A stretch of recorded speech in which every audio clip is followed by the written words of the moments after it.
Yeah. Welcome. This week's parsha is Parshat Korach, which I think is one that captures the imagination of many. It's a very maybe surprising parsha in some ways.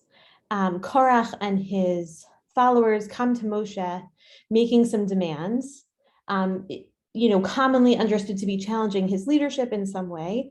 And then the punishment is that Korach and his followers get swallowed up into the earth, which is, a shocking punishment. And I think that one of the things that troubles those who study the Parsha is that it's not so clear what Korach has done that warrants being swallowed up by the earth. There are other people who rebel over time, and in fact, we'll look at Eldad and Medad who rebelled in last week's parsha, or maybe two parshiot ago, and it's just nothing is quite as dramatic as Korach's punishment. So there seems to be something about his complaint or his rebellion that is very essential, and we're going to try to figure out what that is and why it merits such a crazy reaction from Moshe and from God. So let's take a look.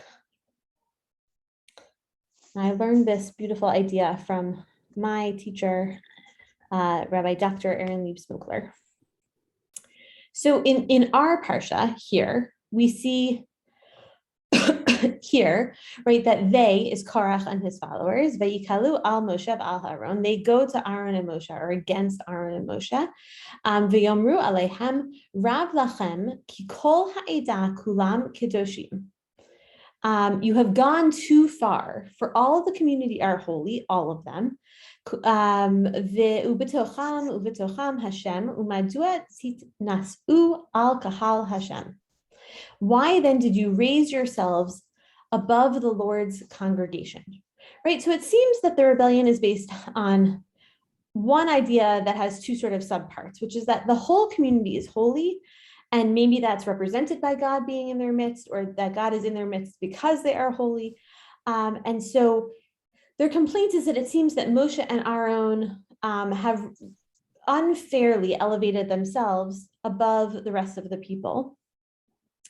I think Rabbi Sachs calls this the first populist argument. And populist arguments are often dangerous in the world, right? Korach is saying we all deserve to be on the same level, and you, Moshe, and you, Aaron, are raising yourselves above everyone else. And it's again, on the face of it, right, it doesn't seem like a power grab necessarily, especially because Korach uses those words, kol ha'eda kulam kedoshim. And as we see in Shmot here in Perek Yud Tet, chapter 19, and then in Bamidbar, Tet Vav, chapter 15, that we see the language of all of the nation being holy often. And so it doesn't really seem like he's introducing anything new or anything that radical. Right, in Shmot it says, "V'atem tiyuli mamlechet kohanim v'goy kadosh." Right, you all shall be to me a kingdom of priests and a holy nation. So Korach seems to just be rephrasing that goy kadosh piece a bit. And then again, right? Being reminded to observe all of the commandments, and so that we shall be holy to God, which maybe also even ties into that idea that God will be in our midst. And then maybe the most damning piece of evidence that Korach maybe is really not intending to do anything that bad, at least on the face of it, is, as I said, Eldad and Medad come and they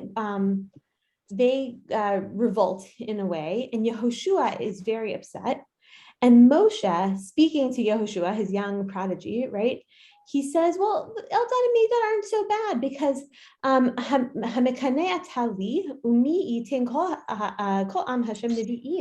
right? Would that all the Lord's people were prophets. God put his spirit on them, right? Again, very similar language of this idea that we are holy and God is somehow with us in some way, whether it's a spirit placed upon us or dwelling in our midst. Korach seems not to be saying anything that is really straying from what he's already heard in sort of the public theater of revolt, especially in Bamidbar Yud Aleph, chapter 11.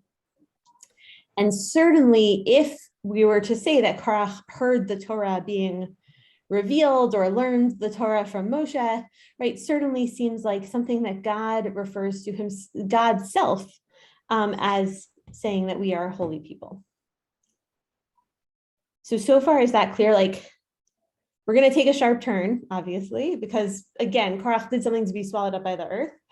But I wonder, this is like the baseline for saying it seems like Korach shouldn't have been such a bad guy. About Rav Lachem.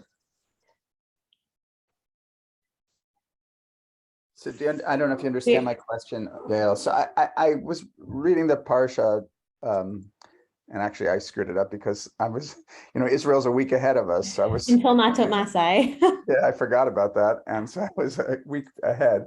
And I was reading Rav Lachem and I'm thinking, what does that really mean idiomatically? I mean, you have too much, you think you're too great, whatever. And everybody seems to struggle with that. But anyhow, that it doesn't really, I don't think it actually has much to do with the theme you're talking about today, because you're talking about the Kedoshim aspect. But here they're attacking him. They're attacking both Moses and Aaron, saying, you think you guys are hotshots or something, but I don't really know what it means. Right. It's a fair question, right? It's translated in the Sefaria translation as "you have gone too far." Mark is referring to right before the bolded letters in the first source, where Korach says to Moshe and Aaron, Rav Lachem. Again, you have gone too far, which I agree. Like in my mind, I was thinking as I copied and pasted the English, like gone too far with what, right? There was nothing that really precipitated this event in that strong of a way. It's not as though Moshe said, like, everyone needs to bow down to me in public or refer to me with some kind of honorific or, stay 30 extra feet away from the Mishkan, whatever the thing was. Moshe wasn't making those kinds of demands or interesting. You have too much is probably a better translation, right? Because he's saying you have like too much, you've given yourselves too much kavod or too much power or whatever it is, raising yourself above. Stephen, did you have a comment? I saw your box go green. Ooh, I like Sarah Weiss's translation. It is too much for you, which then sort of strikes of like a Yitro kind of critique, right? You've taken on too much for yourself, divided amongst the people, maybe. I'm just seeing if I can quickly scroll there. Sefaria is an amazing tool. And if I could find it quickly, I would guess that Sarah's is guided by Rashi, because it is like the most sort of traditional source. Let's see if we can figure it out quickly. Yeah, so Rashi says, right? You have taken on more than is proper for yourselves in some way, which I'm not sure. Maybe that's not what is guiding the Art Scroll Stone translation. Maybe it almost seems like that's more like what Alter is saying. I was going to say maybe Rabbi Alter borrowed Rashi's understanding. Yeah, interesting. Ibn Ezra says, "Kamo dailachem b'hatam shetafstam hachelek harav," that you grabbed the greater portion, tafastem, that you right. It was enough. You should have like been satisfied with what you had, but you did like some kind of power grab, which maybe is the that's okay, Stephen. Which maybe is that you have gone too far, sort of model of translation. I don't know. Very Sorry, I didn't mean to take you off track. It's just no, that's okay. It's an interesting hole to fall down. So, I think honestly, I do think that probably it is. You are right, Mark, that it is not going to relate to my answer. But there probably is some kind of, or like you could use the Rav Lachem to prop up your argument about what Korach was trying to say, right? Because if as the Art Scroll says, it is too much for you, it seems totally benign, right? That doesn't seem to me to be the kind of like earth swallowing comment to make. If it's Robert Alter's translation, then you have too much does seem a little bit more like that power grabby model, the populist model. You have gone too far, I think is similar to you have too much in terms of like power grab. But you're right that I'm sort of going to abandon it altogether now. But it is an interesting piece and definitely shows how difficult it is to translate, especially certain phrases and words. But thinking back about the Kedoshim piece of it, whether it's, I think maybe the thing is that we traditionally say that the power grab is about like politics. But it seems on the face of it that what Korach is saying is the power grab is about trying to take too much of like the Kedusha for themselves, that they should recognize that we all have this inherent Kedusha within us. Rabbi Aaron Lieb-Smokler suggests that if you look at Vayikra, right, yes, Yud Tet, that you get like a nuance that might help guide us to understand what is upsetting Korach here, right? So here God says, Zaber el kol adat b'nei Yisrael, right? Moshe, you speak to all of the people of b'nei Yisrael, v'amarta alehem kadoshim tihiyu, ki kadosh ani Hashem Elokechem. And here she points out that it's not, and you do see it also up here, the tihiyu, it's not that you are holy, it's that you will sort of be holy at some point. And that holiness ultimately comes from God. And so I just took a tiny excerpt from her beautiful 2-page Parsha sheet that got sent out several years ago at Maharat, where she says, is holiness a fact of our people's existence, or is it an aspiration? Is it a passive genetic inheritance or the byproduct of active devotion and commitment? Right. And so just pausing here for a moment, I think that what Rabbi Smokler is saying is that Korach is assuming it as a fact of existence, right? And a sort of inheritance, a passive inheritance. And Moshe and Aaron and God, more importantly, probably, are thinking about it as an aspiration and a byproduct. Right. And so when Korach says Rav Lachem, he's saying you took too much, and they're saying, well, no, I earned it, right? Like I did all the things that would make me kadosh, and you didn't, Korach. You're not yet kadosh. Maybe you're kadoshim tihiyu. We have that sort of maybe genetic inheritance, but it's not passive, it's active. Right, so going back to her words, is our guiding directive to be a present focused awareness of our already attained status, as in Kulam Kedoshim, we are all already holy, or shall it ought it to be a future directed, never fully owned striving, as in Kedoshim Tiyu, you shall be holy. And so that, I think that question and that balancing of Korach's sort of understanding or incorrect understanding of what it means to be kadosh versus the kadoshim tihiyu command of the holiness code of Vayikra is just a beautiful tension, right? Because I think in some ways, right, we celebrate our simcha with Hashem, and you have to sometimes operate as though you are kadosh on some level, right? The Kohanim give us brachot. We daven for rain, and we assume ourselves to be worthy on some level. And at the same time, we have to remember that it is, I just love her. She's a little wordy, but I love her language. Her future directed, never fully owned striving. It reminds me of the story about the person who has a piece of paper in each pocket, right? One that says the world was created for you, and one that says you were nothing but dust of the earth. Is that we have to balance those feelings, and Korach lost sight of the Kedoshim Tihiyu value within Judaism. One of my favorite lines in the Shemona Esrei is actually a late edition at the end in the very last paragraph, where it says, gosh, I'm not gonna remember it in my public now. Patachti libi b'toratacha, right? Open my heart to your Torah. U'b'mitzvotai tirdof nafshi, that like my soul should chase mitzvot. And this to me very much feels like in line with Kedoshim, right? Tihiyu, that we have to chase the mitzvah. We have to chase the idea of being kadosh. It's not enough to sort of sit in the the glow of Hashem's presence. So Korach was right? God does, we say that God comes to dwell in the Mishkan, which is B'toch B'nai Israel, but it's not because we are entitled to it, it's because we earned it on some level.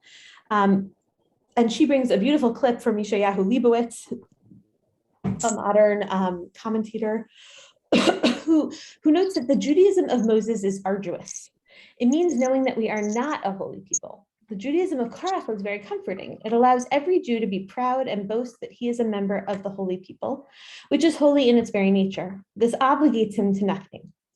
There is no greater opposition than that between the conception of Am Segula, a chosen people, as implying subjection to an obligation, and Am Segula as purely a privilege.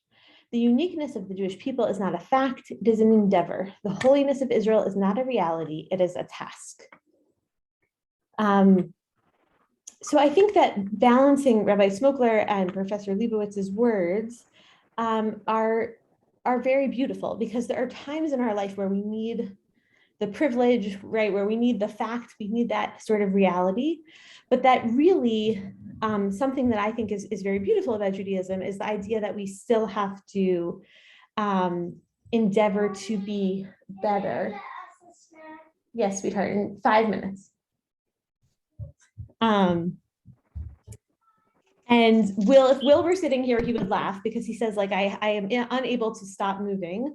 And so maybe that's why this appeals to me so much, the idea of like it being a constant task. But I also think that when you earn something, you appreciate it more, right? You value it more than sort of a blind inheritance that you didn't really have to work for. And so the idea that Korach misunderstood that like the holiness is not in the being, it's in the work, is a grave mistake. And Hashem wants to show quickly that that is not the way that we attain holiness. And we shouldn't think about holiness as this sort of gift to be taken and not earned or not worked for. And that's what makes his argument so very dangerous. And it's the reason that God is so quick to have such a bold sort of like show of it, to say, this is not what Kadosh is for us, for Bnei Israel, for Hashem, for Moshe and Aaron, and that we move forward, hopefully, understanding that commitment. And I think that especially after, like when we think back to last week, to Parshat Shlach, to the Chet HaMeraglim, whatever exactly that is, and what they did wrong, realizing that we can't go into the land and expect it to be perfect and ready for us, right? That there would be no obstacles, whether they're giants or giant fruit or whatever the problems are, was a lesson that really had to be learned. Like this was percolating, I think, for a long time within the people, right? They wanted the water and the slav and the food, and that having to realize that there is like an effort that has to be put in to get what you want is scary, but also like an important lesson to be learned in the midbar. And so I think that this, if we think about Korach's Korach's revolt as, sort of articulating all the feelings that have been percolating throughout the time in the desert, and Hashem saying, everyone's got to shift focus or we're never going to get into the lands of Israel. We sort of see that turn maybe a little bit now, although of course, I'm sure there'll be other bumps in the road that we'll explore, but that's the thing that we have to learn in the desert, is that we don't always get what we want right away, and it's not always handed to us. And I think that's like a very Israeli, especially like, in the 60s model, right? Of like things not being handed to us on a silver plate, but someone having to have worked or died or sacrificed for that thing. And that once Bnei Israel can internalize that to some degree, that then we're able to enter the land of Israel. And then we're able to really cohese as a nation and, like have a real relationship with God, as opposed to a very one directed relationship. And so I think it's a very nuanced read, but I like it. I hope you guys do too. That we can learn from Korach. But I welcome thoughts, challenges, ideas.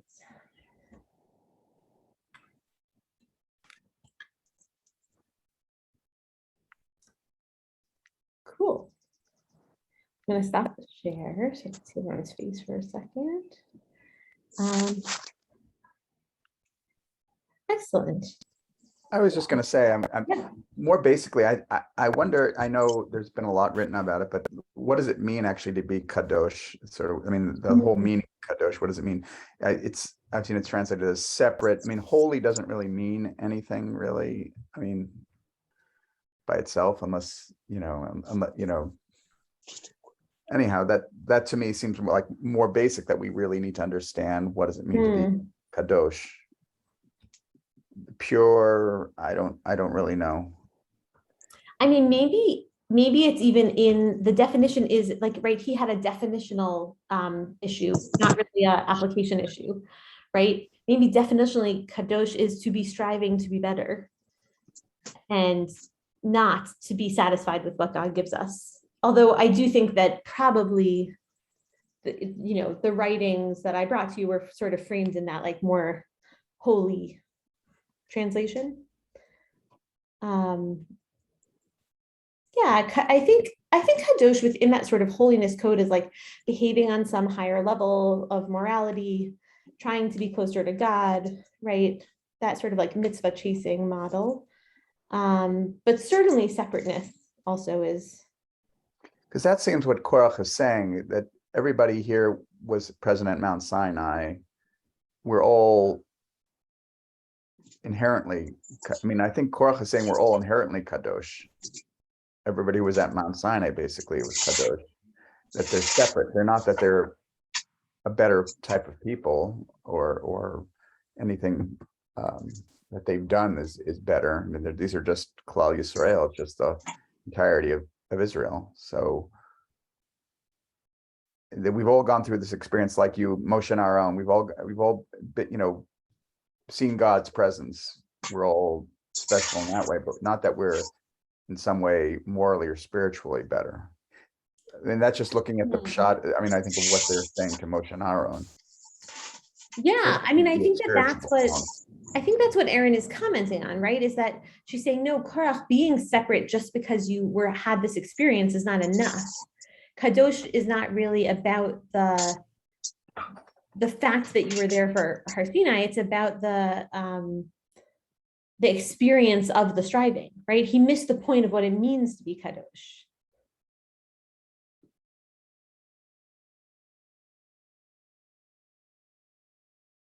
Right? Like it's almost like, what does being separate get you? Right? If you're not working at it at all, like, why is it special? I think that if we think of being at Matan Torah as the sum and not as like the foundation, right? That's the mistake. It's not that Korach is wrong, it's that he stopped too early. Maybe. That he misunderstood that kadosh really means to strive and not just something you To have. bask. Yeah. You're right. Yeah. And I do think that sort of answers the question of why Moshe and Aaron have more, right? That there's a sense that the Bnei Israel are not striving too much in the desert, and for good reason, right? The trauma and the slavery and the hard pieces of it, like it's not totally unreasonable. And yet, I think that they weren't trying the same way maybe that Moshe and Aaron maybe were. I don't know. It's a good question. And I think you're right that the fact that kadosh is a hard word to translate makes it harder. I'm looking for a colleague of mine who graduated several years before me, often writes these like beautiful little uh, thoughts on the parsha. And what she wrote last week is what made me think about teaching this week. Here it is. She wrote, "The story of the spies isn't a story about lack of faith. It's a story about what happens when the promise that you felt was a certainty is torn away." And I thought, like, oh, I think that that's right on some level, right? If you assume that those things are certainties, it's a really dangerous path to start down. I feel like I talk about this all the time with my children, right? Like, what does it mean to say it's not fair? Why do you think you're entitled to that thing that your friend in school got also? And so when your thinking is sort of shifted, I don't want to say distorted is strong and definitely value laden, which is sort of how I feel. But even if you don't feel that way, right? If it's biased towards feeling the entitlement, then it's very hard to function, right? That's how you end up, I think, with a Chet HaMeraglim kind of situation. And she says it's a story about how you keep going after that, right? That certainty is torn away, and how you raise the children for whom the promise will be true. And I think that piece, she doesn't say it explicitly, like she just wrote these 3 sentences on her Facebook wall. But that idea of how you raise the children is that idea of how you teach them to be striving, forward thinking, not certainty, but task-oriented people. Because it becomes a self-fulfilling prophecy. Whereas if you just say, yes, this got torn away from me and it's terribly unfair and we'll never get it back. And I thought we were Kadosh, we were all at Har Sinai, like, why aren't we getting to go in, right? God promised it to us. That's sort of like the dangerous place where it never ends up being fulfilled because you never work harder to get to the place you need to be. Right? Kind of like akin to someone coming to you and saying, it's not fair, that test was harder than the other professor who teaches whatever class you teach, right? At the same level. Right? It's kind of irrelevant how fair or hard your test is, because if they had studied, they would have done well, presumably, right?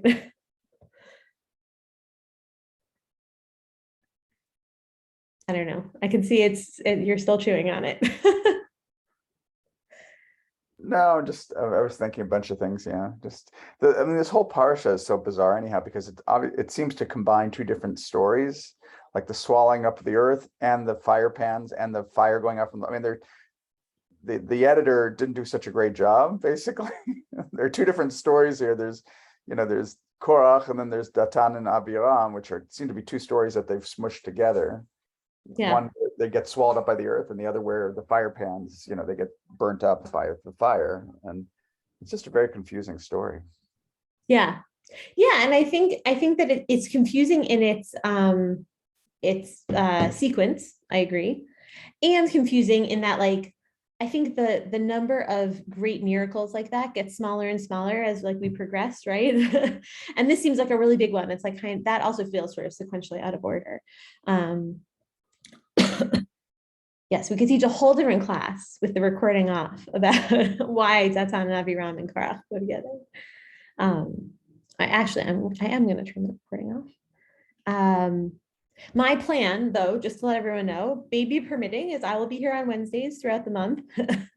I even titled all the classes very aspirationally, but certainly I will let you know if I'm not able to be here at any point. And thank you. And then hopefully, I'm just looking at the calendar I made. The plan is to do some evening learning in someone's backyard, most likely, on July 11th, hopefully pre-baby, which is a week from Monday, on the 3 weeks, some theme of the 3 weeks, which will be coming up, but is much closer to my due date. So I thought we try to stack it where it belongs. Okay. What's the actual